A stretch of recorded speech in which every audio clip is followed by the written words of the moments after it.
We're live now. Okay. Hey. How's it going? Hopefully more people will join. We'll give a few people some minutes to catch up. The soup was good. I mean, I ate it twice now. I had it for lunch and supper.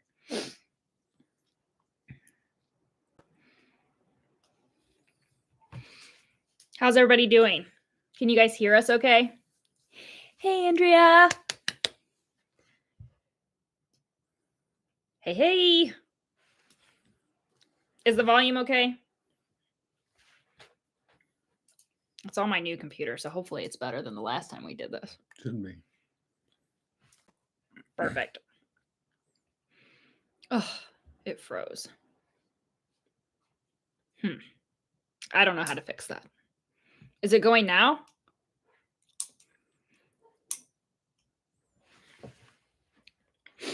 So it's going to be pretty much open floor discussion. You guys hit us with your questions or your comments, and we will just kind of open in conversation.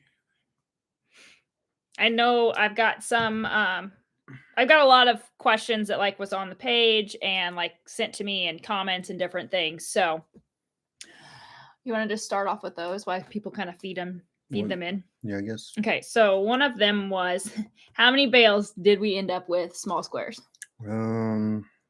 Small squares, I think we did 32,000. I don't know the exact number, but Something like that. Something just over 32,000. And then was you pleased with that? Yeah, for the year we had, it was looking really short in the beginning. Quality was good, but there just wasn't enough tonnage. So we kind of panicked at the beginning of the year. Well, actually, till about like what, July. I held off as late as I could here in September. I think it was about September 11th, probably, or so. Yeah.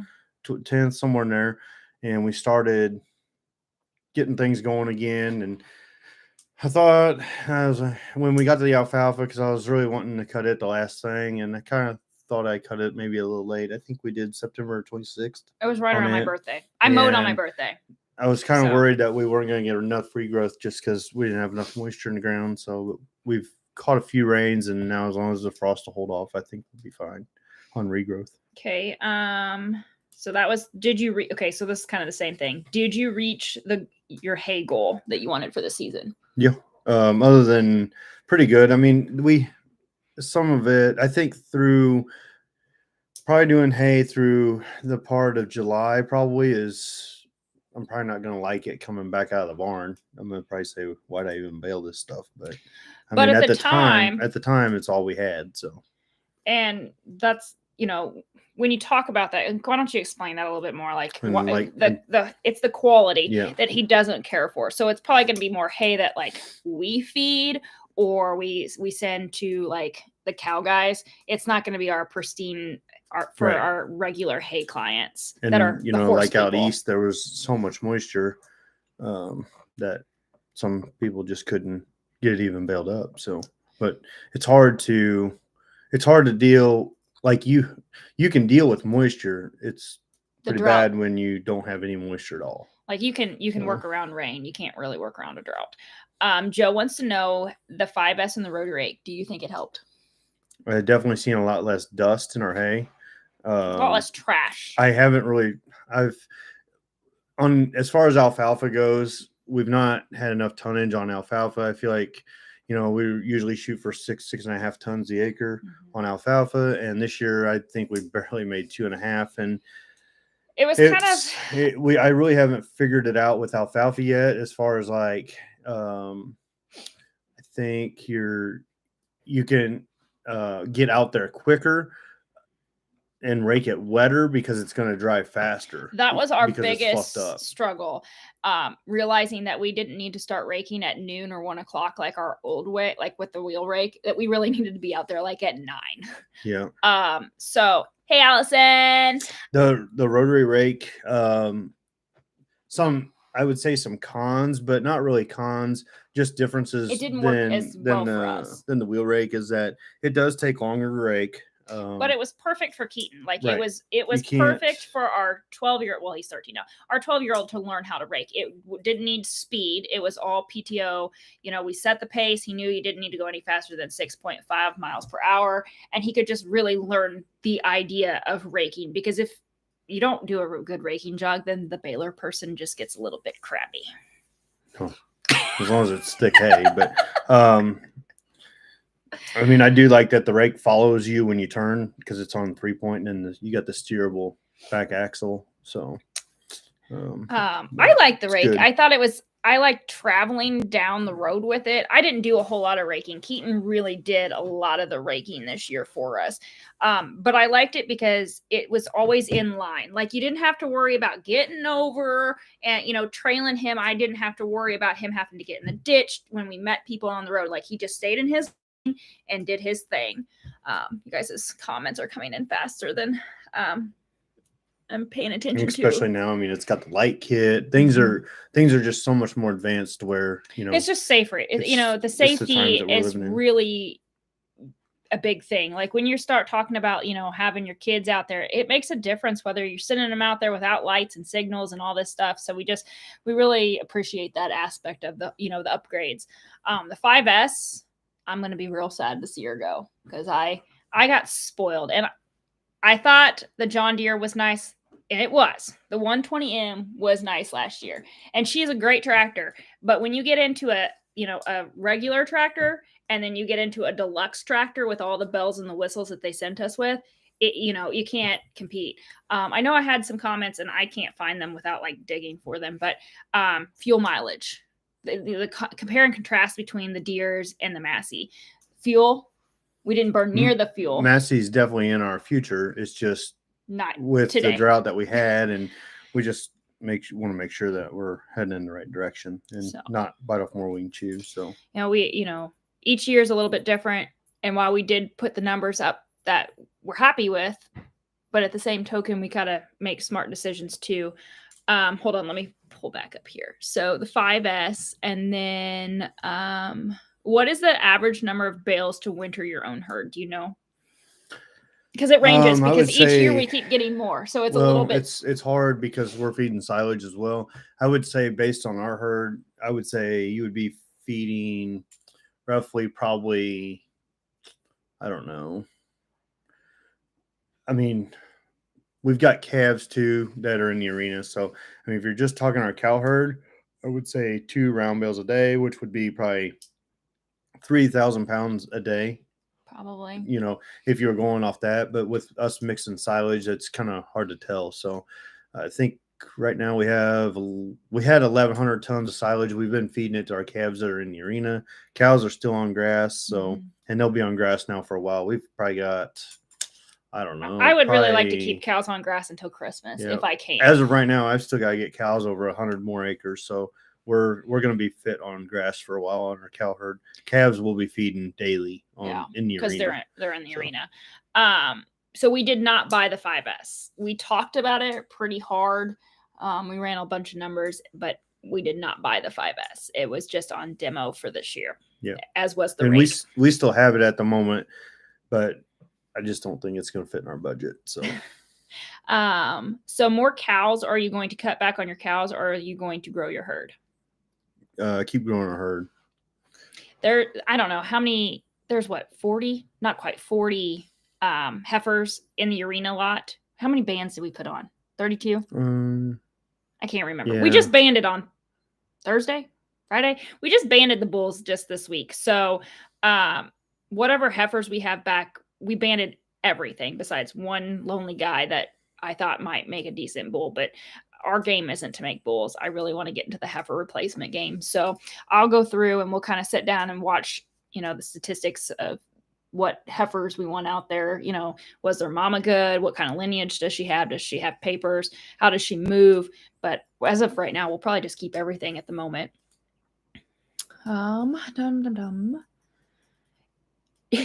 When is more red tractor showing up on the farm?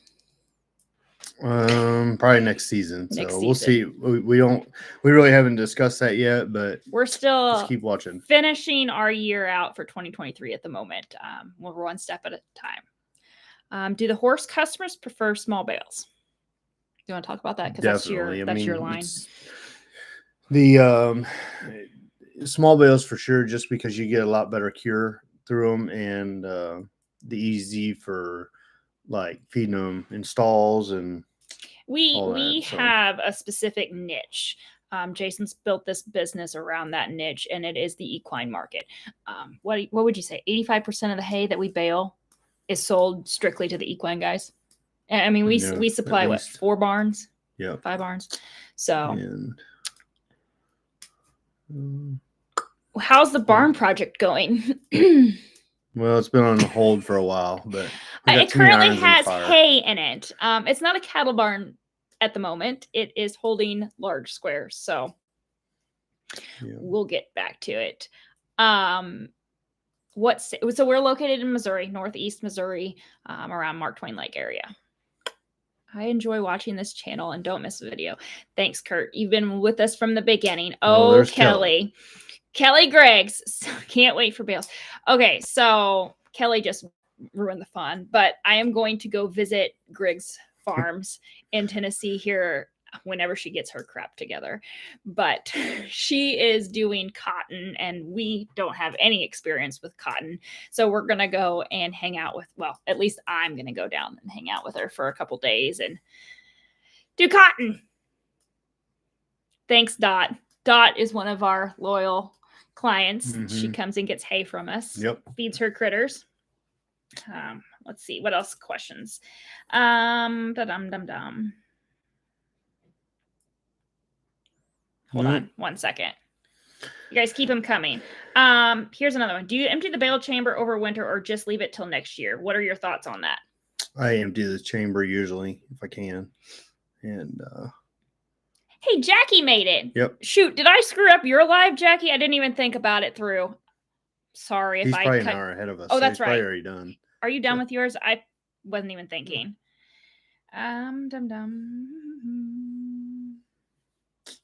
Let's see.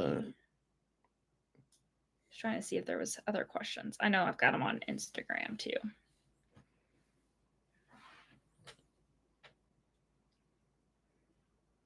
What else you guys want to know? What changes to the small bales go through after baling? So, like, do you mean like the sweat process or the loading process? He got us off at 8:30 Eastern, so okay. He just got done. So okay, we'll go to the next one until I come back to that one. What are the uses of large squares and what are the advantages over round bales? Well, I hate round bales. They stack easier in the barn and easier to load and haul. Yep. I don't know. It's a marketing for us and just how we get the most out of our hay. Okay, hold on a second. You guys are going to type in a lot here at the second. Are you coming to Louisville Farm Show? Yep. We are. We are actually going to stage it where I come down early, and then Jason will come down and we'll be there together for at least one day. It's just really hard for us to be gone multiple days, both of us gone. Otherwise, we will both be there on Thursday. We'll both be there Thursday. But I will be down there all day Wednesday, and then Jason will be there, Thursday, Friday, at least. Mm-hmm. So we kind of got a plan. What are you doing with the corn next to the house? The loaded corn question. Yeah. You guys. Right now, I don't know. It's still up in the air. It's still kind of wet, so it's our biggest concern is it drying down. Yeah, either we're gonna do high moisture corn or we will bale it and wrap it. But we have 1,100 tons of silage, and for us to do another 40, I'm not sure I have it in me to do another week's worth of silage. Because it's going to be a lot. It's going to be a lot. We're trying to figure out the best. We really didn't think it was going to make. We were the laughing stock for a long time. Yeah. You guys didn't understand. You guys didn't understand why we had it either, and now it's. Yeah, I don't know, but it'll never dry down. Like not the right moisture to keep. unless you ran it through a dryer, which we don't have. So have you ever thought about a Vermeer? So you want to talk about your your round bale experience? Like, so we didn't start this YouTube channel when we probably should have. I started it at the beginning of 2020, when I really became full time on the farm. But you want to talk about like all the years, like kind of leading up to where you were at when we started YouTube, because that was when we got the John Deere 145M, we got the baler. I became your hired hand. So when the first round baler I had, it was actually a Vermeer 605J, and they made really good bales. The only thing that we really wanted to change is when we went from a Vermeer baler, we went to a John Deere 568, and because we were wanting net wrap. So we were doing net wrap bales, and it worked really good, but I wasn't getting as much out of my hay as I really would like to on the round bale side. And so that's when we started getting cows. And then we found out that, hey, I could maybe possibly market my hay a little different and get a big square. So it's kind of worked out pretty good for us on the big square side. And there's pros and cons to the big squares. The big squares you can't just leave outside. Round bales, if they're net wrapped, you can run out right before rain, bale them, and be done. But the biggest thing with the hay also is like when you think round bale, you're thinking kind of, they're not always the best hay. You're thinking waterways, road ditches, that kind of stuff. And for us, a round bale is the same hay that we're baling little bales. Just like tonight when we mixed feed for our calves at home in the arena, well, we did 2 large squares, and then we did, I think, 3/4 of a bale of straw. So you can ration that a lot better versus you'd have to do 1 round bale and 1 whole round bale of straw. It's just hard to break all that up unless you had a chopper to. Well, and not only that, like a roto grind or something. Coming from the equine side, okay, so a lot of people don't want to have round bales because what does a horse do when they get a round bale? They stick their nose right in the middle of the core, and you got this much waste on the outside. Whereas that big square, I prefer feeding a big square over round bale because they eat it all. And especially if you get the right kind of feeder. But, even in the stalls, I throw 1 flake of big square and I'm done. Let's see. Oh, the sweat process and aging. That was what Joe was talking about on the hay, like the process. We put all our bales on edge, and they come out of the accumulator that way. Yeah, it just, anytime I've ever put hay flat, like on the strings, it's never really cured out the best. And I know a lot of guys, they do stack it that way in the barn, especially. I mean, they have accumulators that put them flat. It's just for us, I just never could really get it to cure the way I wanted to. It always had that musty smell. But when you have it on edge, it can breathe a lot better and go through a sweat. We don't put our hay. I had this question, I think, on Instagram, that we don't put our hay on pallets. We put it right on the ground, and then we usually use the grain bags. We the ag bags. Yeah. And that's our plastic that we lay down underneath of it, and that helps. It's a heavy mill plastic. I'm not sure what mill, but it's a heavier plastic than just like your clear plastic. So, and it usually keeps your hay good. I would say from about July on, probably, especially in May, your hay's not going to keep the best on plastic. So your bottom bales kind of tend to still get bad. But I have been doing something a little different here this year. Is every stack that I put in, I actually spread out a few bales of straw, and just to try to absorb some of that moisture. So I'm going to see how that kind of does when I start pulling it back out of the barn, which I won't really know until later in the season. Yeah. So, because some of that hay is, the longer it sits in there, the bottoms just get bad. So I'm hoping it helps. I'm looking through other comments. So what number of Dairyland, did you guys notice my hoodie?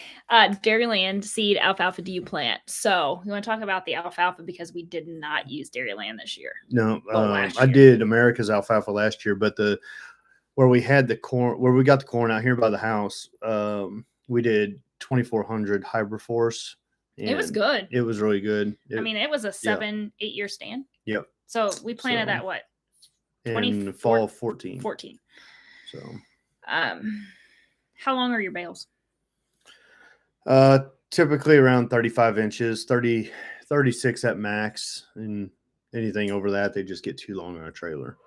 So, and it all comes down to like consistency, and I've talked about that a lot. I would think we had someone actually weigh our bales, and they came out with a 42-pound average. So, I mean, they're not heavy, but you know, a lot of clients that we take to, they're not really worried about the weight. They just want good quality. And, a lot of them are a lot of the women are my size. They don't want to be lugging around a 75-pound bale. I don't want to be lugging around a 75-pound bale. That's for sure. Are you keeping track of what's going on here? Because I'm trying to dig out. Let's see. So we answered the alfalfa. Yeah, right. Dot, what about getting some plastic from local farmers? That's what we usually do is the guys that use the white bags, that's what we get. It's definitely hoodie weather now, and I'm loving it. Like, we went from, what'd you say, we were in the Bahamas to Alaska like overnight, and I am here for it. This is my kind of weather. I love the fall weather. Did you guys keep the Massey rake? Okay, it was on demo. The tractor and the rake was on demo. We are purchasing the 42S. The baler. The baler. That was the whole thing that started this whole partnership with Massey, was we wanted our hands on this baler that we've been watching overseas for a year and a half now. And that's kind of how this all kick-started. I asked and implied that I wanted my hands on that baler, and then it just kind of took off from there. So the rake will be going back. I love the rake. It did a really nice job. However, in some of the videos, you might have noticed that if you were not dead on with the windrows, then you skipped. You might have missed a little bit on the edge. You really had to be, the rake had to be spot on, or you left a little strip. Yeah, and that's with a 13-foot mower swath. And I mean, you could probably narrow that up some, but especially for here in Missouri where we're at, we always find that the flatter that you lay your hay, the better it's going to dry. So the rotary rake made fluffy windrows, like, honestly. Yeah. And I know, and I kind of fretted because we didn't have the normal hay that we normally do. Like, we had maybe 2 fields that was really like, this is the hay we should have had all year long. So I kind of felt like I did a piss poor job of demoing stuff for Massey because we just didn't have the quality that we normally. I mean, the quality was good. We didn't have the quantity. I guess that's a better word. We didn't have the normal numbers that we should have. So we really need a bigger rake to go along with our mower. Stay tuned. Stay tuned. Let's see. How often do you reseed your hayland? We, as far as grass goes, don't usually reseed on grass. We if we get ground, then we'll take whatever grass we don't like if it's a warm season grass, we usually take it out and then just put it in a cool season grass where it makes better hay. And cool season versus warm season, so warm season why it works better for us. It just grows better, like in our climates, springtime it grows really good. You get the warm season where it's only one season, so you don't get tonnage through. You won't be able to mow that warm season grass in May or June. You have to wait till July, August, or probably August for sure. And then that only allows you to have one cutting, where you can have cool season where September you start getting that cooler weather again, your grass really starts taking off, and then that's about the time that we're really starting to hit our fields hard again. So how much hay do you sell and how much do you keep for your own use? Most of all the small squares go. I had to fight for my own. And then big squares, I would say we'll probably use 1/3 of what we bale probably. Straw, we tend to mix our straw into with our ration. So we use it for bedding. Yeah, our straw is more for our purpose. Of course, we'd have the silage. If we didn't have the silage, we'd be probably using all of our big squares for our own use. Yeah. Plus buying some probably. How many flakes are in your small bales? I hit on this the other day on my video. I would say 14, probably. Yeah, 14, 15, somewhere in that range, maybe 16. But want to try to, and it's hard to, sometimes it's hard to achieve that, like if you're not in really good thick hay. Yeah. So sometimes it gets more net, which would not prefer, but I mean, you can only bale so fast too. So it's just, you got to have the right amount of tonnage. What kind of grass is your grass hay? Mostly orchard and Timothy, with I a little like bit of brome, fescue. but It's totally not free, but like if you're feeding like pregnant mares or something, I would recommend not even doing grass or like grass at all, just because you can't keep fescue out of your hay. Yep. Recommend just doing alfalfa or something like it's just that. where we So, live. Missouri is just native to fescue. I mean, that's just part of it. yeah.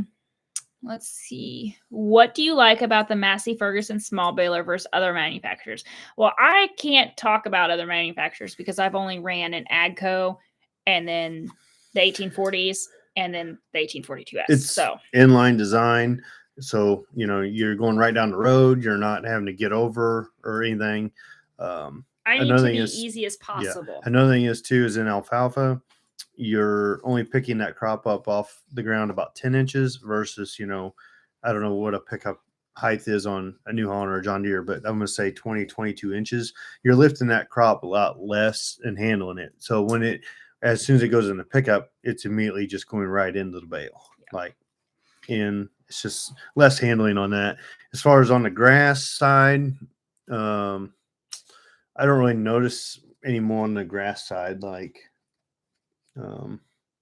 as far as that goes, but I like it because it's all in one line. Like when I get to the field, it's more or less you turn the PTO on, you flip a couple switches for the fan, and you're ready to go. I don't have to get out and take a pin and swing around or whatever anybody else does because I don't know. I'm just watching other people.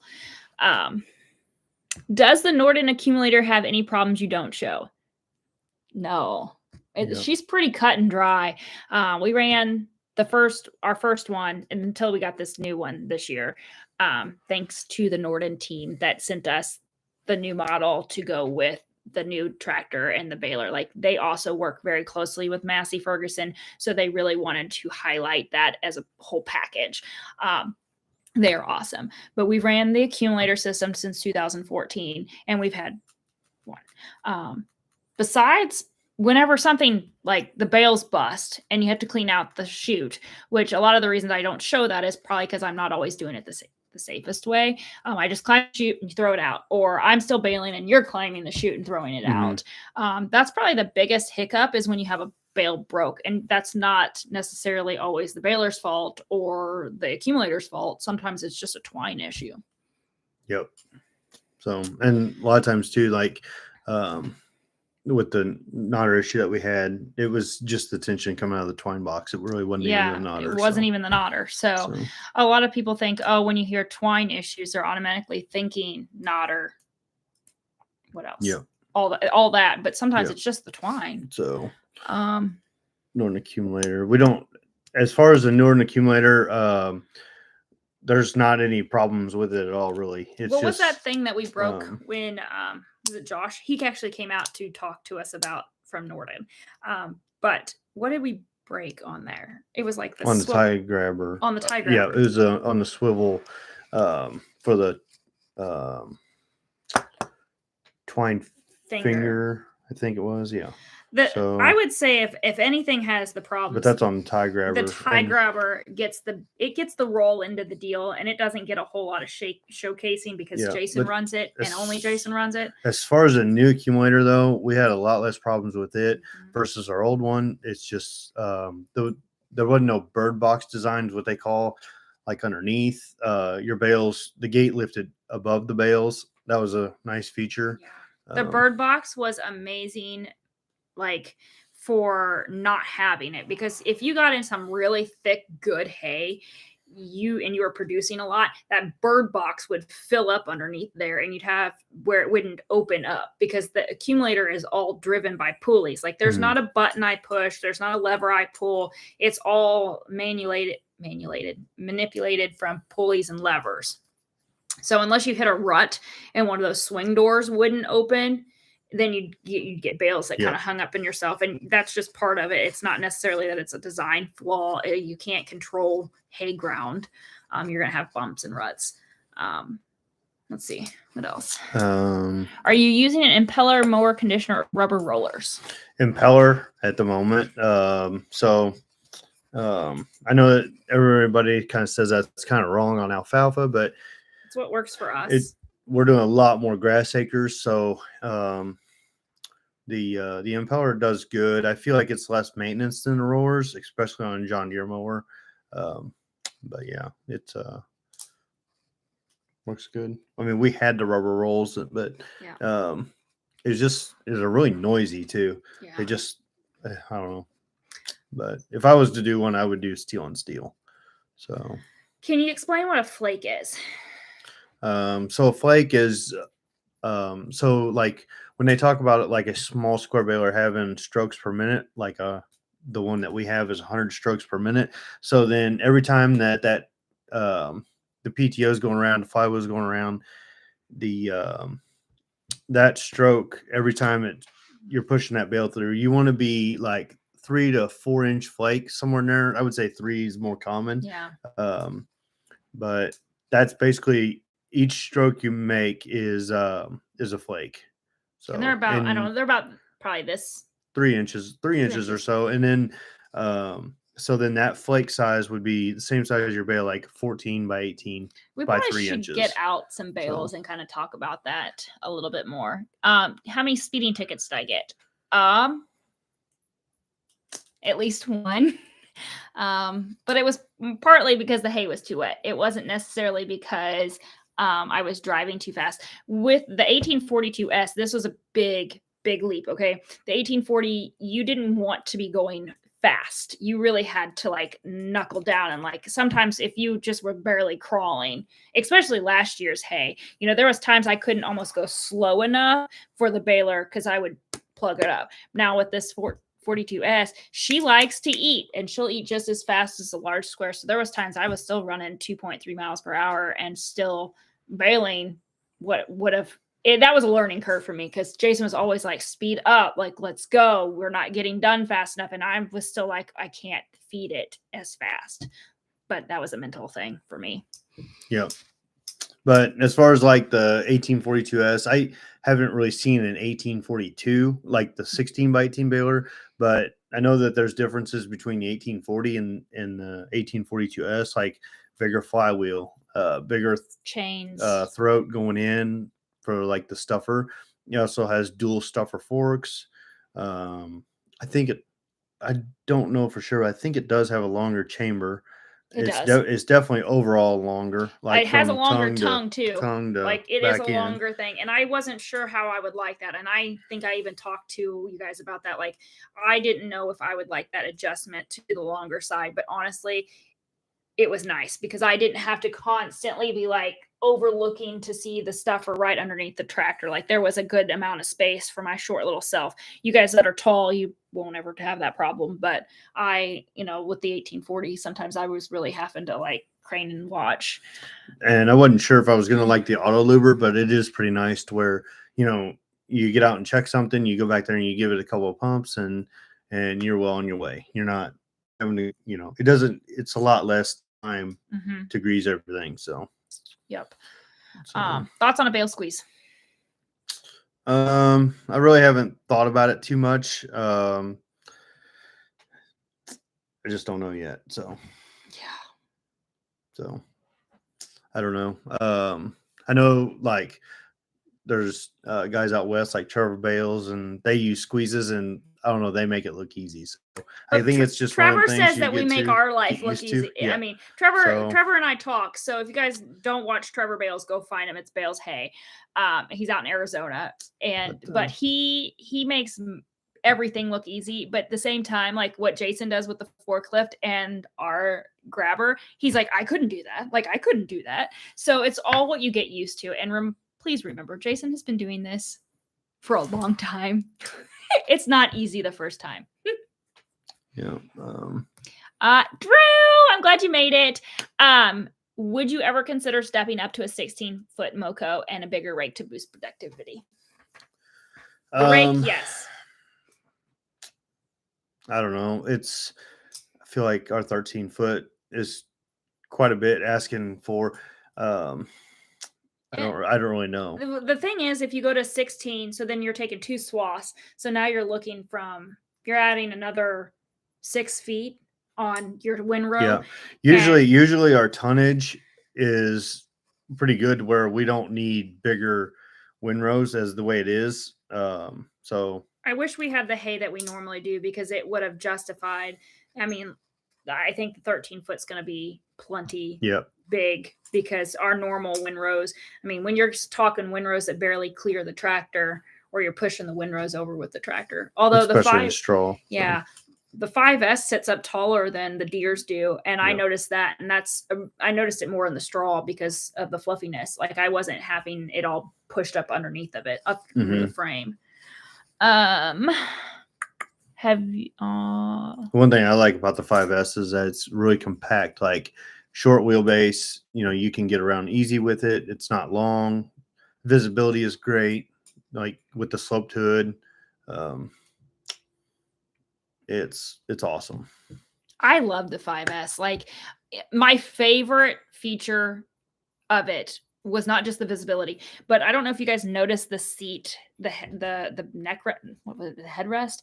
It swiveled over, so like I always this is how I just sit in the tractor all the time. I wouldn't have to drape my arm, and it sat nicely for me. That was a key feature for me. Sounds silly, but when you're in a bale and when you're in a tractor that long every single day, you got to have what's comfortable.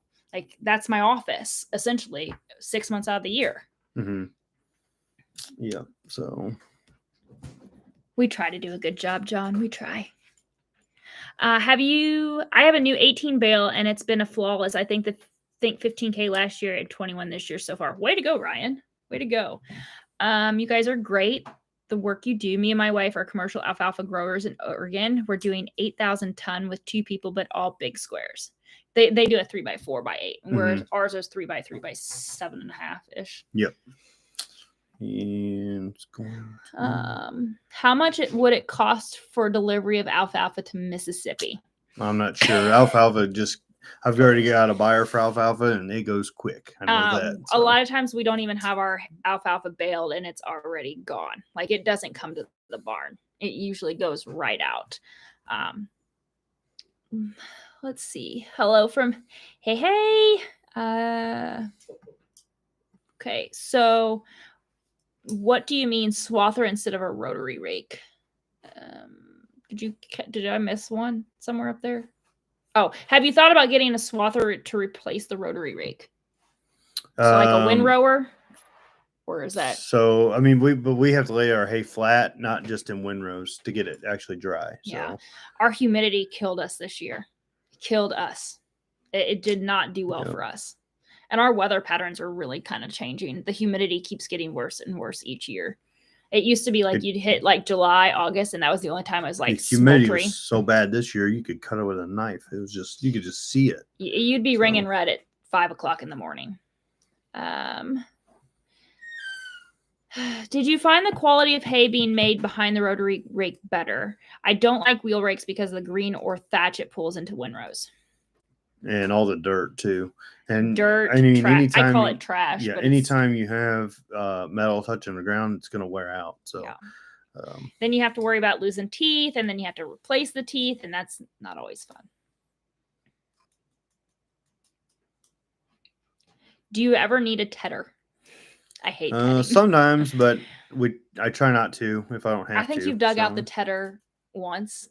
And a lot of times too with the rotary rake, I mean, that kind of helps. I mean, even if your hay's wet, you can still go out there and rake it. And the way that the rotary rake fluffs it up, that's what the rotary rake is designed to help with. It's to replace having to do 2 jobs. And when you're only a 1 or 2 person, and that's the nice thing about Heston and Massey Ferguson, their whole hay line is to, if you're a 1-man show, you essentially go out there, lay it down, rake it, and bale it. It's not only that the rake too, though, but if you can have a mower conditioner, and between the mower conditioner and the rotary rake, I think you eliminate the tedder. I think so too. So, yeah. Did you have any funny things happen this season? Not sure. Didn't lose any loads of hay. We didn't lose any loads of hay. Yeah, big squares maybe. And then not little swings. Neither one of us got locked out. I didn't lose a whole load. Last year, you locked yourself in the skid loader because you ran out of fuel. Yeah, maybe. Yes. Let's see what else happened. I don't know what else happened. Do you guys know something that I don't know? Did I miss something, or did I put something in there that was funny? No. What else do you guys want to know? Do you sell by the ton or by the bale? And do you mind giving a price range? Sometimes on big squares we can sell by the ton. Pretty much when we're doing small bales, it's all by the bale. But if we have buyers that really want to buy it by the ton, we have scales and we can figure all that out. So, and really when you sell it by the ton, it's a fair way to sell hay. So, but I don't know if that answered your question or not, but a lot of times it's by the bale. Yeah. And our price ranges, we try to keep them pretty low and consistent year to year. Obviously, the last couple of years have been more of a challenge with, fertilizer costs and just life in general cost of things. As far as giving a range on hay, let's say like small squares between, just depending on the quality, $6 to $8.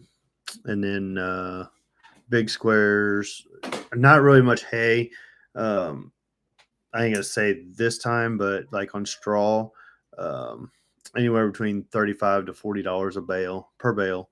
So I don't know what that'd come out to be a ton at the moment, but kind of gives you. Joey just got their first rain in Minnesota, and it's not rained since July, and it poured 5 inches. Wow. We were dry. Don't get me wrong. We were in a D4 drought at one point this summer. We hit several good rains in August that benefited our second cut. Like, we're dry. We know we're dry, but we are not as dry as others in the country. We just had some good rain last week. At the moment, yeah. We really need some snow. Like lots. And some rain too. Do we raise any row crops? Usually corn only for silage. It's only silage corn. It's not corn for any other purpose other than to feed the cows. How many balls of twine did you use? Well, I went and picked up a pallet. And how many's on a pallet? Well, there's 72 bundles, I think, or 75 bundles on a pallet, maybe something like that. And but we didn't get a full pallet. I would say we probably went through 65. Yeah, probably. I think there's about 7 bundles or something down there left. So, did you take the twine out of the baler? I think it was almost empty. I was gonna say I thought it was. So, anyways. I use twine, but not only that, but the tie grabber uses twine, and the tie grabber goes through. She'll eat some twine. I think on a tie grabber, it's 36 feet of twine every time you do a bundle. And a bundle is 15 bales. So, on edge. Yeah, on edge. Let's see. What else you guys want to talk about? We've already been talking for. Hit that like button. Oh yeah, leave the like button. And subscribe if you're not subscribed. We've had so many subscribers. We just hit 28,000 earlier this week. And to me, that's crazy. We've been doing this. This is our 4th hay season. And it just blows my mind that you guys want to hang out with us and see us and talk to us and keep coming back to watch us. Your hay didn't do very good this first cut. Was good, but no second cut. I think it's just hard. Our alfalfa, a friend of mine planted alfalfa and was kind of asking about it. And I said, your first year is kind of always, and your first cutting alfalfa, and it doesn't matter what stand you have. There's always going to be that kind of, isn't it? Your first year stand. And it depends too. Some of our fields had great second cutting, and then there were some fields that we didn't even cut. And, we didn't even do it. We probably could have, but it would have been like mowing your lawn. And it's not, honestly, we were just going to turn the cows to what's left. So, Let's Uh, see. do you only use commercial fertilizer, granular or liquid? Is urea your main source of nitrogen? So I use a lot of ammonium sulfate, and We do all our own fertilizer yeah, ourselves. it's mostly all granular.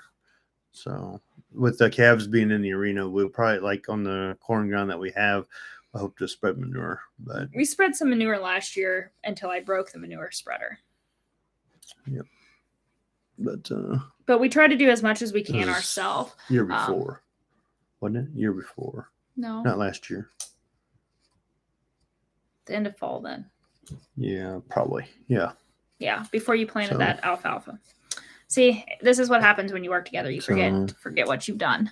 Dot likes the twine over the wire. We do too. It's easier Yep. on your hands. You both are really easy to listen to. Jason likes the lives. I know you guys want to see him more on the camera, and I try. He just not into it, are you? You like the lives. Maybe we'll do more lives.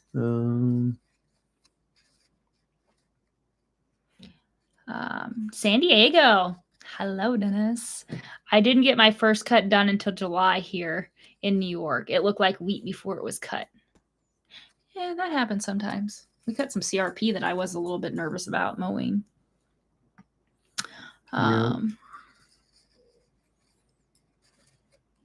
We try to be a good channel. We try.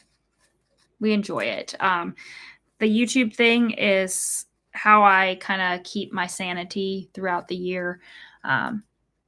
It's just something that I can do to express my creativity and work through stress and keep going. Yep. Because otherwise I just talk to myself all day, and that's not as much fun as talking to a camera, right? Yep. That's right. What is in store for next year? Do you need to do any field rehab? Joe's got all the questions tonight. Yeah, a little bit. We're gonna have to do some soil sampling. I know there's fields that need lime. Yeah, we're definitely gonna have to lime. So you want to talk about that project? Maybe on my lime bed tomorrow and get it going. But it's fertilizer's pretty good, but it's just getting the lime right now. So do you personally deliver all your hay? Is it all hand stacked at customers? Not all of it. I would say probably 80% of our hay I probably deliver. Yeah. And then some barns we have to hand stack. Some I just take my grapple with me. So whatever needs done. But we like the people that have a skid loader and we can just take our grabber with us. It makes life a whole lot easier. I missed Allison's question. Nick wants to know, at what moisture do you bale your hay? Typically around 14%, I would say, or drier. And if it just gets any wetter than that, especially with the Kuhn's accumulator, it'll let you know, and bales won't bounce right. Yeah, the bales won't bounce right. They'll be too heavy, or they just don't put up good. So I used to have a moisture stroke counter in, was it the 5250? I had it. I don't think I put it in. You didn't put it in there last year. But the wiring harness was bad. That's why. And the people we got it from, the company, I think they went out of business or something. So we couldn't really get one.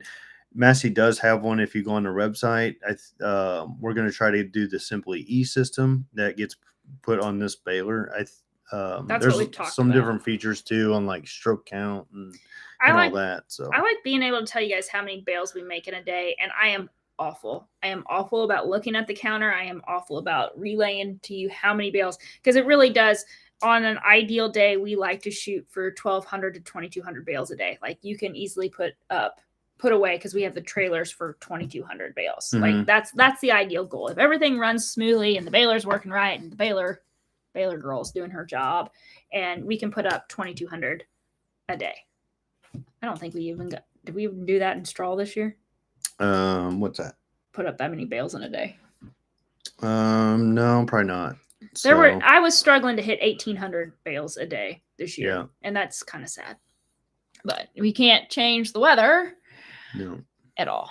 But all of that too. I mean, we were trying to make good bales, and I feel like we were still trying to get the baler set and get going good, and then we had the accumulator. So it was just, we're trying to get things set up there, and it's not what we were used to. Yeah, it was definitely learning. And I wouldn't say it was a learning curve because it's all essentially the same. I mean, it's all baling hay, but there was a few things that kind of threw it for a wonky whack at the beginning. How are you going to harvest the corn and sorghum field by your house? We'll either have someone come in and combine it if we do high moisture corn, or I'll just mow it with my moco, and then have someone come in and he'll bale it and wrap it. Yeah. So we just have to cross that bridge when we get there. We're not there yet. So. How are you? Let's see. Love the new drone. Need more of those beautiful sunsets. So we did get a drone this year. A new drone. Ours kept crashing and burning, and it was a lot of sending it off trying to get it fixed. And so we just made the executive decision with your guys' help to get a new drone, and we appreciate that you guys like those views. I know we don't do it as much as we probably should, but it's really hard. I am just not able to video and fly and bale. I'm just not savvy enough to do it all. Maybe as I play with it more, it might be a little bit better, but especially when Keaton went back to school, we lost our drone flyer. Because that was he likes running the drone. And it's easier too when you're on auto steer, which we're not on auto steer. We have it, we just don't use it. It's not a necessity for us as a hay farmer. Do you utilize your local college ag extension for soil and hay analysis, or do you use an independent lab for testing? Usually we send our testing off to Midwest Labs. So that's who we've used. I think they're out of Omaha, Nebraska. Yeah, so that's who we've used for years. So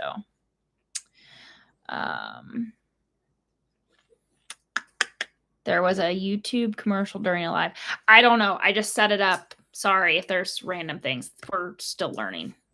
We don't do them enough I screwed up earlier and I had it as a streaming thing, and then I didn't have the software for it. So who knows? Yep. I don't know how it's going to look. Do you guys ever plan on the cattle being a bigger part of the operation and using more of the hay for yourselves, like a 5-year plan? That's a tough question. It's kind of a loaded question. Planning to sacrifice some of our hay ground to be able to have more grazing, and we also don't know what our kids want to do. So just because this is what our dream is and what we love doing, Keaton and Jalen are very much on the farm. Like Keaton has learned so much this year. He ran the rake. He was helping with the semis. He's on a hand-to-hand day basis, but at the same time, he's only 13. And so, I mean, like, I don't know if we will really want to utilize more hay for our cows. We'll probably still sell the hay. Our main focus is to keep rotational grazing, and then rotational grazing is key, because if we didn't rotational graze, we would not have the cows. Well, none of that, but we'd be feeding hay already. Yeah. Some of our neighbors are, and we're, like I said, we still have another 100 acres of grass to grow. Yeah. And so it saves a lot. It's a heck of a lot easier going out there, opening up a gate, turn the cows, to a new paddock than it is to be taking hay every day out there. So, well, it's just, we got to do what's easiest for us at times. We're not getting any younger. And our cows, move really easy. So they were not bought like that. Most of these cows originally came from the sale barn that had never seen grass, or let alone a polywire or an electric fence. It was a lot of hand-to-hand training these cows to learn how to come and move.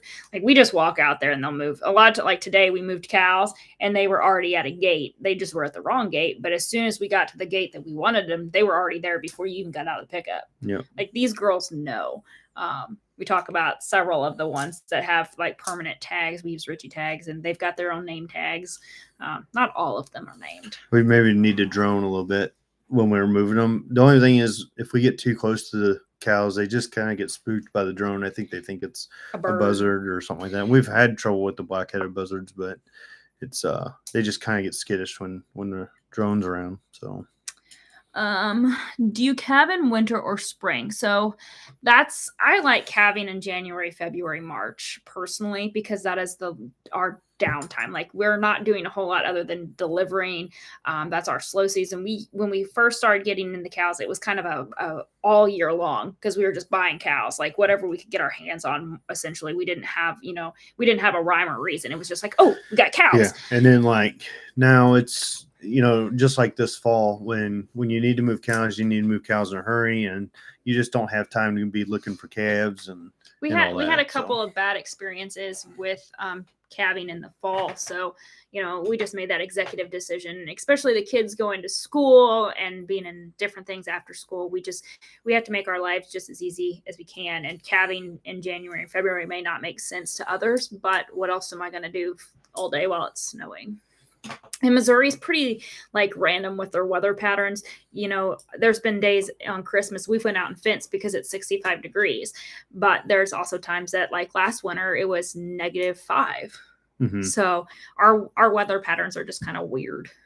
But I like calving. It's going to be a little bit later this year. We'll be calving late January, February, March, April. Mm-hmm. Did you have to get rid of any crazy cows? Not yet. Kayla wants to, but there are two that could have shipped several years ago. Yeah, but they throw nice calves. They throw some of the best calves. So you just know you don't mess with those two cows, and you give them wide berths, and you just don't tag their babies until they're a little bit older. Unless I drive around and block them with the mixer and tractor and have to jump out the right side instead of left. Jason does the tagging and I do the distracting. Because that's just what works for us. So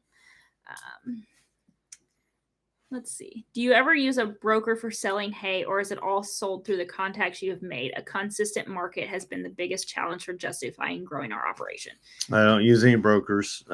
Usually just sell it on my own, or advertise or word of mouth. But yeah, it's all good. So.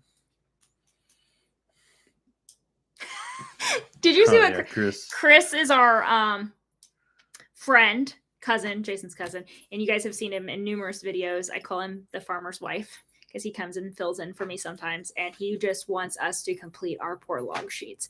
Chris, I will do better, I promise. Yeah.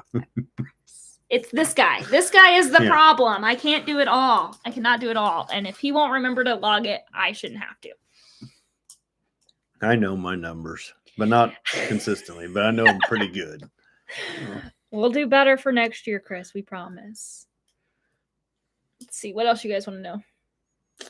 Any other silly questions? These have been good. You guys have been doing great.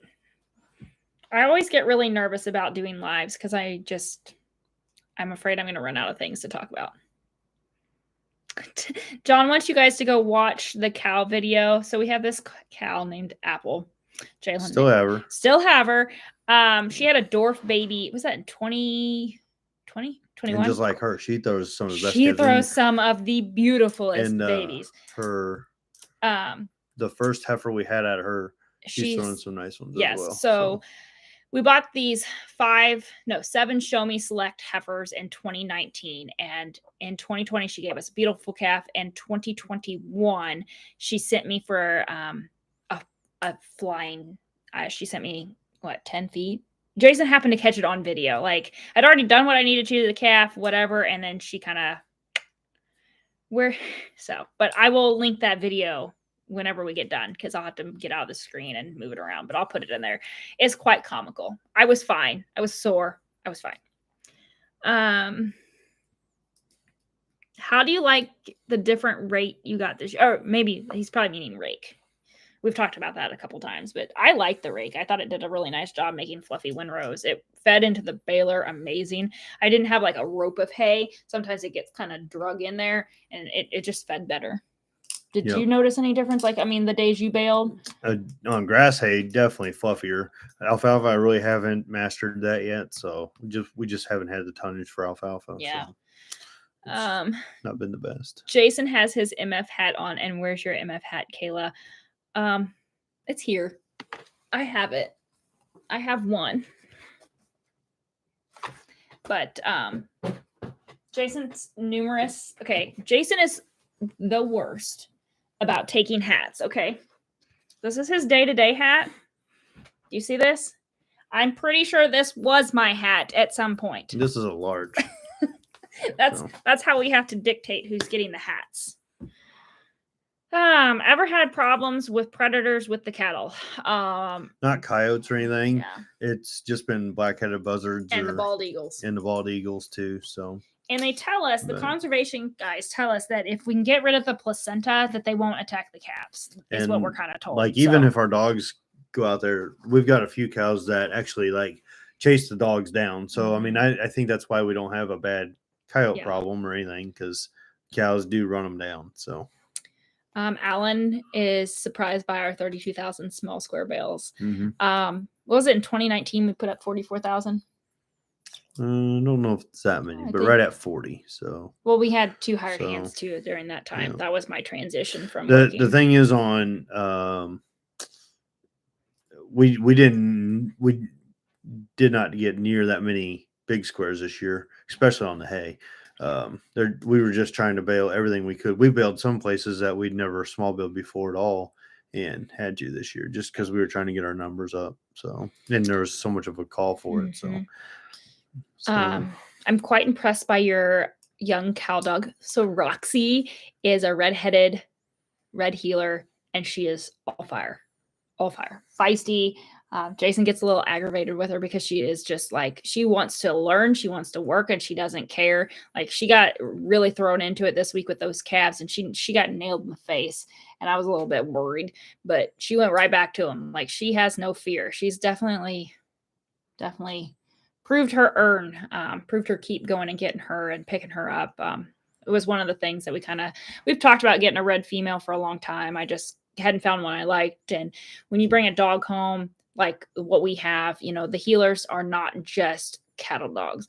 They're in the tractors with us. They're with the kids. They're around other livestock, the chickens at the shop, the horses. They have to be an overall good dog, not just a mean eating cow dog. Yeah. Ryder is laid back. They're both passed out in the laundry room, like just legs up, passed out back there. They're tired babies. So Dot wants to know about Great Pyrenees for your cows. We've never had a need to put them over there. I mean, Carol's got them for the chickens as guard dogs for the chickens, but we've never had a need to take them over there. High nitrates. Oh, yeah. So typically... So the what question we've been told with our go ahead. So they want to know about grass can have high nitrates in Kansas.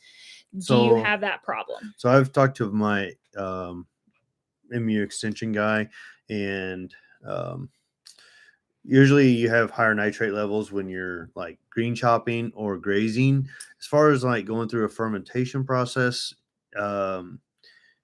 as what he told me, we never really had to watch for that. We do have some Sudan that I planted where we winter our cows, and it's 2 foot tall right now, and it looks really great. But like what he was telling me is like when your plant is really short at that stage or less, you'll have bad nitrate levels then too, regardless. So even though I really want to throw them on it right now, it's too short. I don't want to risk that. So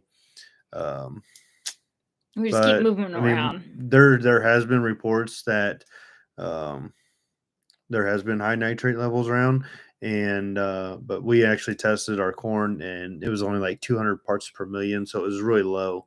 And it had really good for protein. Drought stress corn too, and everything. And yeah, even for not having much corn on it, I think we were still at 10.5 and 11.5% protein. So. The older you get, the easier it will be to sell mean cows. Agreed. I don't have a problem selling the mean cows. When we did our test too on our silage, one tested 80% and the other one tested 69% moisture. So it's pretty good. Is there plans to add more land in this farm? That's kind of a loaded question. Because don't really know about that. So right now in the economy and the interest rates and the fact that land prices are just really high, there's no way we can do it. No way. Like, we were very fortunate for us when we bought the house and the land and even the cow farm.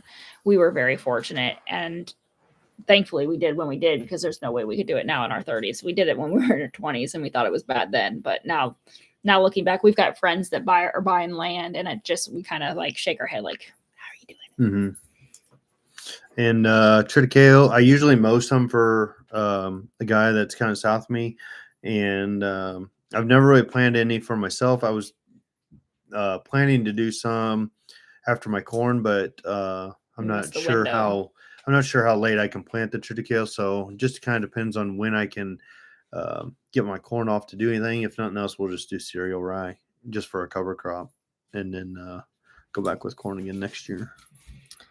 So farming for fun and profit. They have an 1840 in line, and they put up 35,000. But you guys don't ever get your baler out of the barn, right? You guys actually, I think they bale in the barn. Gotcha. I think they break down bales, from what I remember. How many acres do you cut for hay? About 450 is what we do for hay.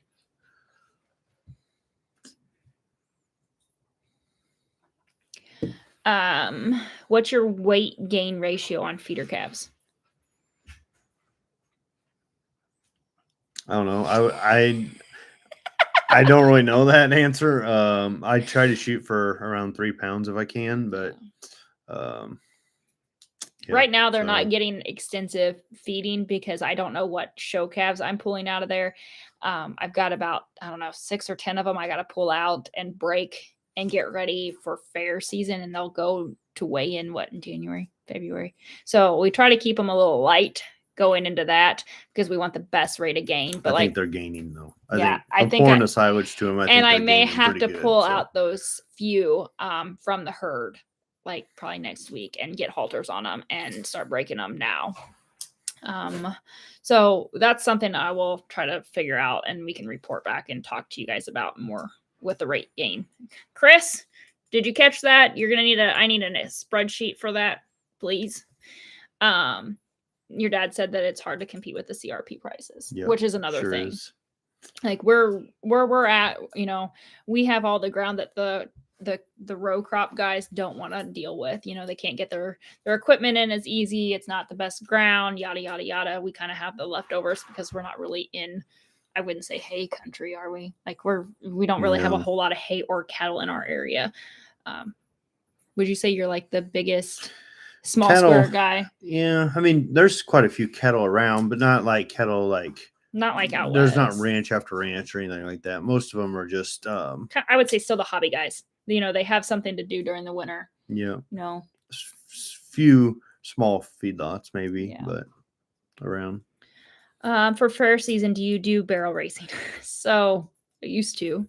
Jalen and I used to haul quite a bit, and then I just got swamped with the farm. And the thing with barrel racing is, and even with you with team roping, all the good stuff and all the hard running is during hay season. So you can't be baling hay and hauling to a race and getting back to pick up. It just doesn't jive.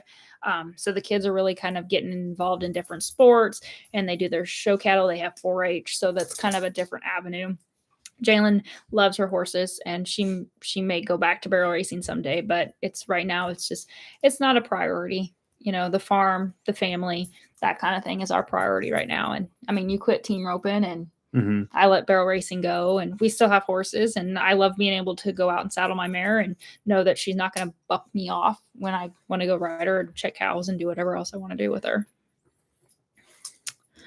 Have you ever considered the ag bags for your feed silage?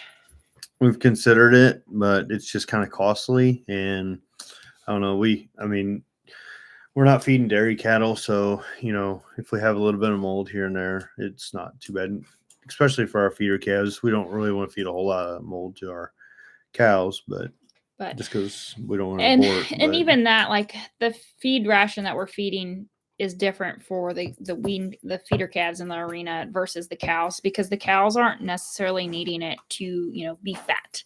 They're really just getting it so they have something to eat that's warm and nutrition, and they're making babies and feeding babies and getting ready to grow babies.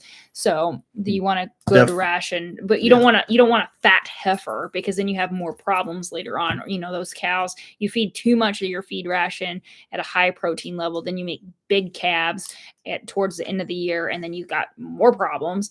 And so we really like those lighter weight 1,100-pound mamas, although we have got some out there that's definitely not that small.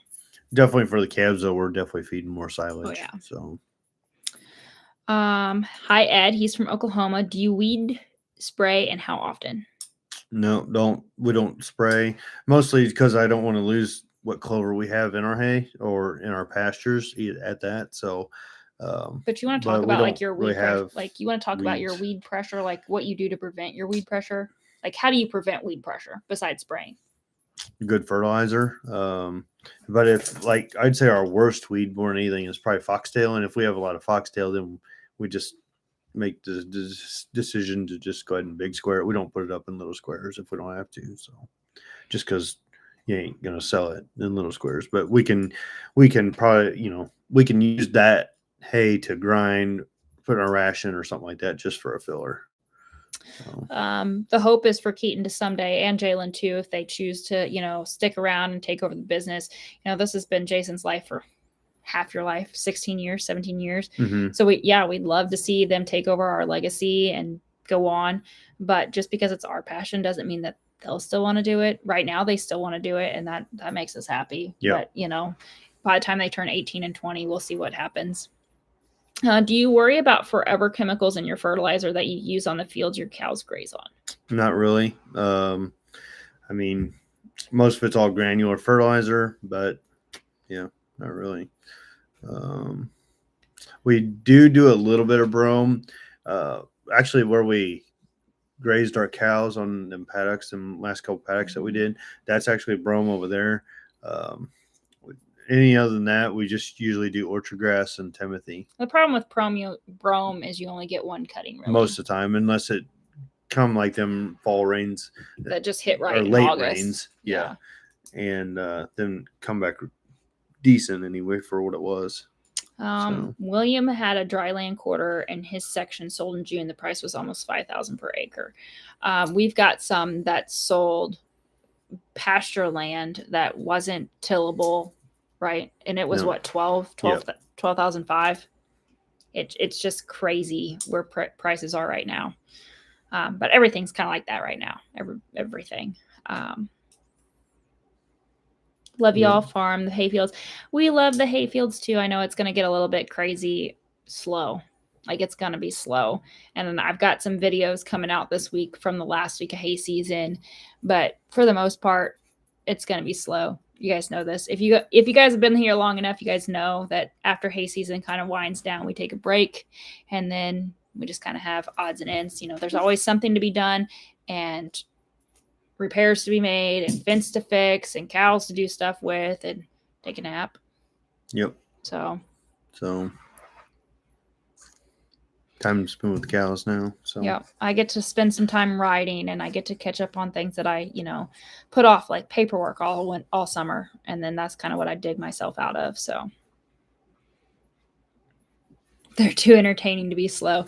Yeah, the cows kind of tend to be they get to be fun, and we enjoy them. So I still call them a hobby, because they're what I like doing. I love the cows. Actually, I put it in a video the other day. The last one I put out, I think I said something about Jason's wife wanted the cows. For the record, I am the wife that wanted cows, because I did have somebody ask in a comment if you were married before me. No, just once. Just me. He's stuck with me. He ain't going nowhere now. We're stuck together. How are the horses? They're fat and sassy. Leo and Shiloh are at the farm. Storm is growing. He just turned 2. He just went, was it last week? No, week before. He's gilded now. And he's Doing great. He's probably going to go to the farm too here in a couple weeks, and they'll probably take the winter off and be put to pasture, and we'll pick him back up in the spring. Scott wants to know why 15 bale over 18 bale, because we've had this conversation with Carlene. We started with the 15 bale, and that's what we were using with the New Holland bale wagons, was 15 bale on edge. Like, that's how they stack. Like, we were using a 1033 bale wagon and 1044. So that's kind of why we went with that. Also, too, is that the way that when we first started with a 15 bale on edge, it fit on our trailers the best. So that's one reason why we went with that as well. And I do know that the 18 bale would probably be better, though, especially for the skid loader I'm using now, just because of the width. The 15 on edge is it's narrower than what our skid loader is. So I'm looking to see if there was any more questions I missed off of the comment section. I try really hard to reply to everybody's comment. I know I got behind, so I will probably work on that this week. But I'm the one replying to all the comments. Every time you guys talk and reach out to us, whether it's on Instagram or Facebook or right here on YouTube, it's me. I'm the replier. You won't get anybody else. I was wondering that was the third time I've heard you say Jason's wife. I'm referencing myself. Yeah. Because he likes to blame me sometimes. If these cows that you wanted, when they're, misbehaving and breaking through a fence or not doing what he asked, they're always my cows. Love the live chat. Appreciate hearing and seeing Jason. Know y'all are both busy. We like doing the lives. It's just really hard during the summer because we don't get in till late, and then when we get in, we want to eat, take a shower, and go to bed. So you might see these a little bit more often, but we don't want to burn you out either. So as long as you guys keep asking questions, we'll stick around. Let's see. I'm still digging. Let's see. Love the balance family. Hey, cattle. I try. I know there was a lot of questions regarding the 1840 to the 1842S, so just gotta find them.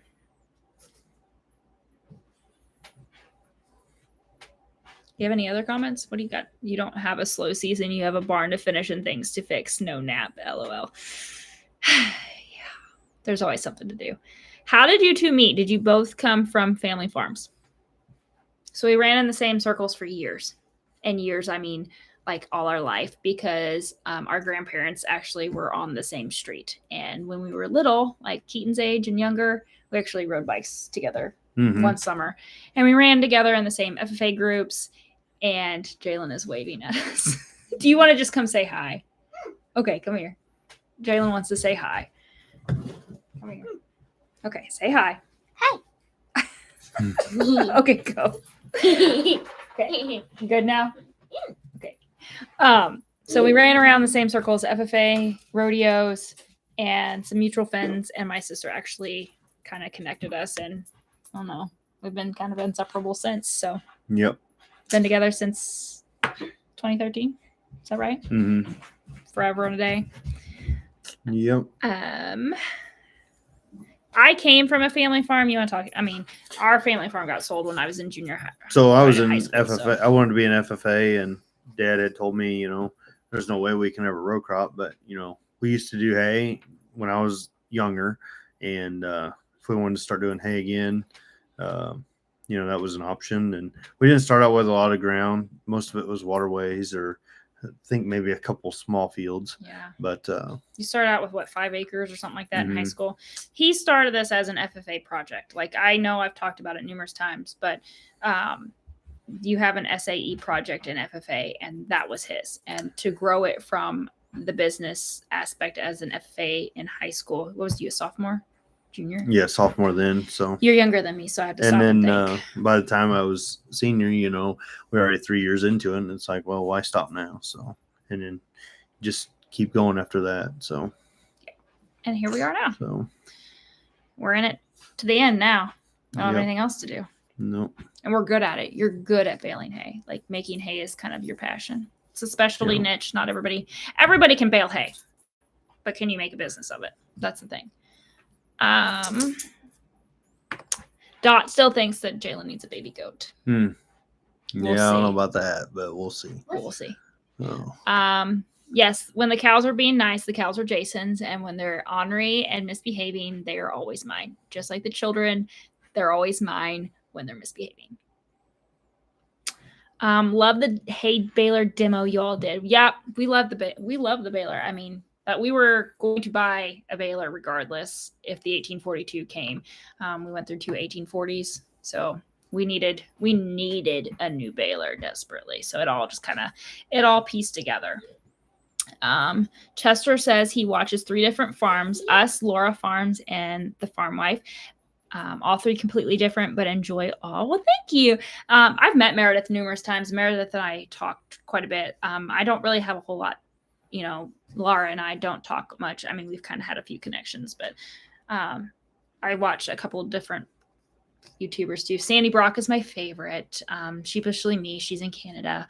Her and I talk not quite daily, but almost. She's been such an inspiration person for me. You watch more YouTube than I do because I'm tired at the end of the day. Yep. And then Dad wants to know equipment cost. I think more we got was like $1,600. When you first started. So I had an old Oliver rake, and we give $75 for it. And then one of my when I was younger and still in high school, so I had my SAE project as baling hay, but then I had a couple jobs that I ended up getting out of school early to go do, and one of them was going to work on a cattle farm, and the guy had a New Holland 273 baler, and he's like, well, just take the baler back. He goes for payment, and he said, just bring me back some hay. So I ended up taking him 400 bales of hay back for it. So and that's how I purchased. That's how I purchased the baler. And that's a big thing with hay. Like, you guys can really start. Like, if you're looking to get into it, baling hay is probably the easiest and cheapest way to get into farming. Essentially, you don't have to have the big fancy equipment. You don't have to go and get a planter and all these things. You can rent, like you did. You rented the drill from the USDA for a long time before you bought yours. I mean, there are options out there. You don't have to just go out and buy brand new equipment. Do you own the 1842S, or was that on demo too? We're keeping it. We bought it. She's sticking around.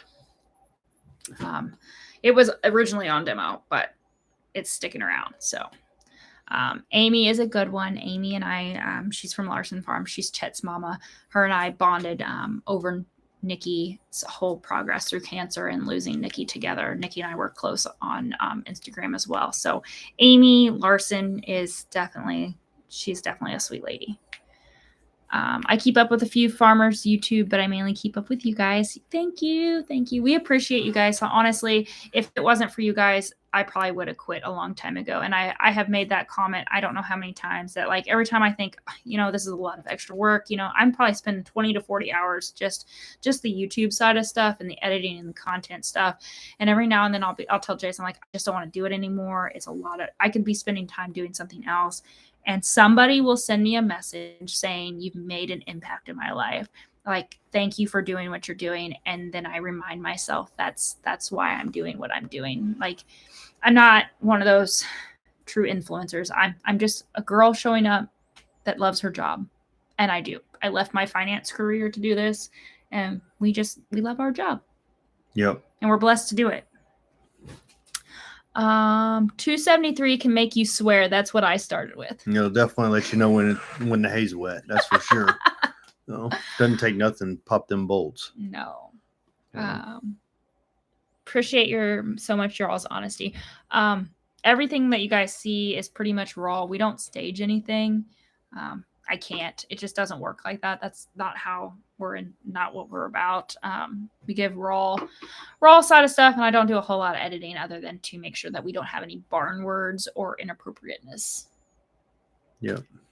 We are spouses that work together 24/7. So I thought about doing an uncensored video because, I've had some questions about that, how we work together on a day-to-day basis, 24/7 all the time. And it does get a little bit rough and a little bit heated at times, but we had to remember, if you can't yell at each other, who are you yelling at? I certainly don't want to be yelling at the kids, so it's easier for us to yell at each other. Yeah. I also had to remember that when we work together, I'm not the wife. I'm the hired hand. It works better for our marriage. Are you getting any rain? A little bit. We got half an inch the other day. Yep, a little bit. Not enough, but we'll take it. Any raindrop is a better raindrop than not having any at all. Still gonna make grass grow. So that's right. I can run my old round balers. I'd be lost with you. The new tractor was overwhelming for me too. Like when we got it and you brought it home that day, I nearly had a panic attack and I didn't think I was going to be able to run it. Now she just get in it and she's second nature. She looks intimidating. She looks like a spaceship in there, but it's all moving with the times. Nothing's going to go back to the way it was, unfortunately. Technology is just so advanced and so cool, and everybody wants to have the best of the best. And, we've got some older tractors. You're still feeding on the 12. I feel like the Massey is way more advanced than our deer. So, but for sure. Yeah. Do you have to deliver hay far away or able to sell closer? Usually within 150-mile radius probably of home base here. So we have shipped hay. Yeah, we've shipped it, but not me actually hauling it. So we've shipped it to Florida. Yeah. And Colorado. Where else? Nebraska, and just that's about it really. So usually it goes to drought areas or something like that most of the time. All right. Matt wants to know about your lunch when it comes to spending time in the fields. This is kind of a fun one. What do you do for lunch? Sometimes, whatever his wife packs him. Yeah, that or we go to town and grab something or something. Or his mom cooks a lot when she's not busy. I call her Cook Carol. She tends to make sure that we're fed, even if it's just a peanut butter sandwich. She makes sure we have something out the door. But we pack our lunches a lot. We take our coolers a lot with us. When you have kids in the tractors, you got to have snacks. So yeah. Usually, let's see, how late into the year do you make hay normally? A lot after frost or never? Yeah, usually it's about the 3rd of October, probably 4th of October. Keaton's birthday. Yeah, I have made it up to the 15th of October before. But it gets really hard to dry and just a lot of... Especially now. I mean, we're seeing lows in the 40s, so... And it's nice. Yeah, it's just not gonna... It's not gonna dry. Have you sold any hay to Sunny Farms? We have not. We've not sent any to Cole. We've not sold any to Mike. What's his channel? Our Wyoming Life. I was having a blog moment there. Usually don't send it. Don't send it out that far. Let's see. Do you have to carry over a lot of hay inventory? We never have it. It's when we get into the fields come April, May, we're crunching. I usually am down to nothing. Like I'm praying that we start baling because I don't have any generally to feed like even the horses. And now all our barns are full and everything's full. I've even got some in some neighbors' barns. So we were very blessed. I stressed a lot early on because I was afraid we weren't going to have any hay. And I think there's still 2 trucks loaded. So I just didn't know where to put it at the moment. So it's just hanging out on trailers till we move some. We put hay in the new cattle barn at the farm. You put hay here at this cattle barn that hasn't had hay in it in probably 5-6 years. So we'll sell all our hay. I'm not too stressed about that. Like we always do. Like we rarely have any leftover come the start of the new year. So you guys, we have talked for an hour and a half. If you guys have not given us a thumbs up, please do so. We appreciate all your support. Again, you guys are why we come here, why we show up and keep videoing. I hope you guys enjoy Jason. Yep. All y'all's questions. You guys ask a lot to see him, so this is your opportunity to get some questions answered. Do you have a rodent problem? No. Not that really. So pretty blessed on that aspect. We have dogs that type to take care of that. Yep. The and healers then, do a very fantastic job. Look for red stuff to be coming, hopefully. So we're happy with our Massey family. So we are very, the 1840, we were Massey, that baler's not going to change. And that's really what kind of made us rethink our, the green from the red. You guys saw the green come in, and now we're switching to red. But Heston and Massey's known for their hay equipment. That's what we do, is hay. So you kind of got to go with what benefits your business and operation the best you can. Let's see. What are you planting for hay, straight, orchard, or mixes, alfalfa or conventional? Usually like I do like an orchard and a Timothy, and I just mix it myself. Or alfalfa, it's just straight alfalfa. Usually we don't even do a cover crop. The more plants you put in the ground, I think the more plants come up. And typically I like doing a fall seeding, just so you don't have so much weed pressure, the following year, versus doing something in the spring. So McConnell's already got a lot of their hay sold. Yeah, if I'm given that option, I don't do it in the spring if I don't have to. We just have a better luck in the fall. Yep. So, yeah. What else you want to talk about? You got anything else? No. You got any comments? We will be at Farm Show in Louisville. I'm not going anywhere else the rest of the season. We'll definitely be at Farm Progress Show next year in August. I don't know what else our outlook looks like yet. It's just really hard for us both to be gone. We do have kids. We are a working farm. We're not just influencers. And livestock. And livestock takes a lot of our time.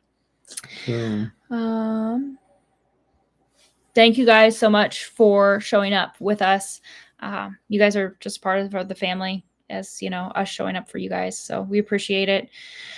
Thank you for giving the thumbs up and subscribing and being here and asking questions. It was good to meet you, Jason. They like you. Yep. You're going to have to do more. Nice to meet you too. You're going to have to do more. They like you. Is foxtail a problem? And if so, how do you control it? Just keep mowing it. Sometimes it comes, and some, like, where I notice it more to where the grass is thinner. So if you do have a foxtail problem, you can go out and interseed that right there. Or there's some fields, it's amazing that you'll have foxtail this year, but you won't have foxtail next year. It's just weird. So, but I would say interseeding, if you can, that'd probably be one way to knock it out for sure. So I was pleased with a lot of, like, the alfalfa that we planted last year. I was really stressed about it, and we didn't really have a normal winter. And then that stand looks beautiful. Yep. That's probably the best stand we've had in a long time. So do you grind your feed? Usually don't grind, but we mix in a TMR mixer. Like, it's a Penta vertical mixer. So well, your parents grind feed. We do grind feed for the chickens. We grind chicken feed, but I think they mix like 2 tons at a time. So that lasts her, I don't know, 3.5, 4 weeks. So that kind of takes some pressure off of us having to do it every night. So good night, guys. Thank you guys so much for coming. For those that are sneaking out of here, we appreciate you guys. It is 9:00, isn't it? I didn't realize. We may have to plan a little bit sooner. Massey booth at the farm show. Yep. We'll be there. Just find us. I will let you guys know closer to time, but we will be at the Massey booth for farm show. For sure. So I'll know more going into January. So. Yep. Sounds good. If you guys are done with us, we will probably call it a night, and there's some dessert calling my name. See you on the next one. So we'll see you guys soon. Thanks, guys. Have a good evening. All right. Have a good one.